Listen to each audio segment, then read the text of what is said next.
Hey guys, so I'm going to show you how to cover up your tattoos if you need to for castings. First thing are your supplies. I pick up a red concealer, super cheap one by e.l.f., works great. And then I have a Dermablend Professional in 2 different colors to kind of match my skin tone because I'm in between. A nice little tappy brush. The Dermablend Professional Powder is fantastic, kind of set it so it doesn't smudge. A little travel container that I have to mix stuff in, and then a setting spray and cotton swabs when you need them.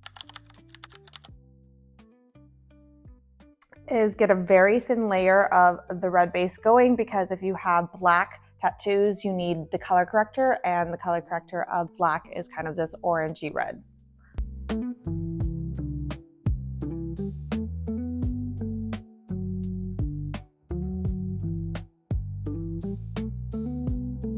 So the reason why we color correct is because when you use a yellow base on top of a blue, it actually shows through.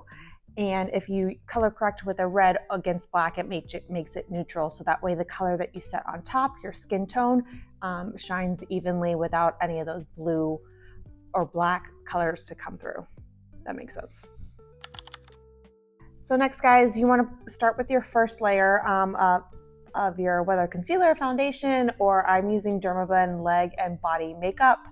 This one is nice layering. You can start really thin and then kind of build up when you see through. So you want to start with a thin layer. You notice it's starting to color correct over the orange. You don't see that coming through. And I just kind of tap it in. You don't want to kind of like paint like a paintbrush, but like tap in, especially since you want to get into the grooves of your skin, and it kind of blends really nicely. So one of the reasons we use Dermablend is because it's made specifically for the body. This one, leg and body makeup, is not only buildable, but it also sets really well, and it's smudge proof, waterproof, and transfer proof. So when you're on set, you're kind of set for the makeup over your tattoos, and you don't have to worry about it getting on your clothing. So recommend Dermablend to get it because it is specifically for covering blemishes, tattoos, whatever on the body. So after the first layer, you can kind of see some of the little red come through, and then because you want to wait until it blends and dries really well, you are going to build on the layers. So you can kind of see a little bit of the red. If not, then I'm doing a good job, but you just want to build lightly and just kind of tap around until it blends into the skin. So you actually want to pull it down so that way it blends and doesn't have a harsh makeup line. And you can kind of see how it's being covered slowly in thin layers. And then you can kind of go back and tap into some a little bit more as it continues to dry. So I've got 2 colors, fair ivory neutral and a light neutral, which is a 1 shade darker. The reason why I have both of them is because as somebody who tans really well, or my skin tone is kind of in between, I can mix those 2 to kind of get that happy medium to match my skin color. So I recommend buying 2 and kind of testing them out. I have this little, literally like a toiletry container that I found in the back of my sink, and I could use it to kind of blend those colors together and be able to kind of mix the perfect skin tone to my skin tone.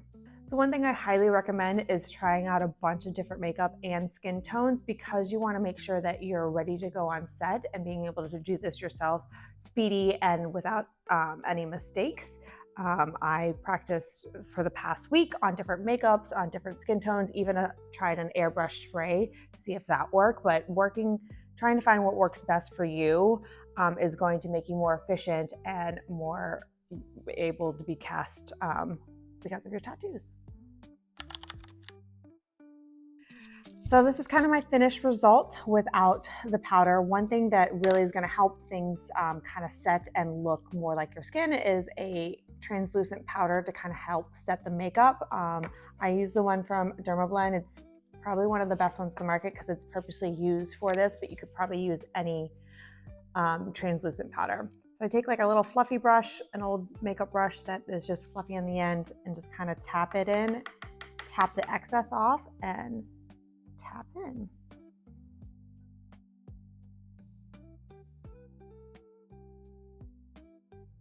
So you can see how it gets rid of the shininess from the makeup and kind of helps set the makeup.